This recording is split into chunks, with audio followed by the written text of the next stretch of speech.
You need a clip and you need to duplicate that clip by holding Alt and then dragging it up. I'm going to make this effect last 4 seconds exactly, and I'm going to place a marker right here. Make sure you don't have a clip selected, but just click into the timeline.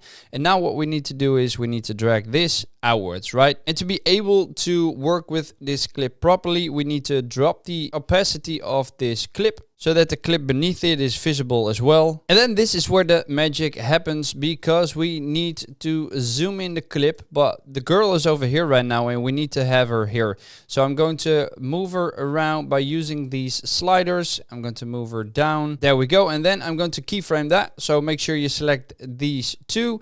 Now it's fairly easy from here on out. You can just delete the first clip and then you need to drag this to the beginning and make sure that your timeline is set to the marker. And then what we need to do is we need to change this back to 1 and back to 0 and that one back to 0 and change the opacity back to 100%. And then if we play the clip, you see that we now have created a Dolly Zoom effect.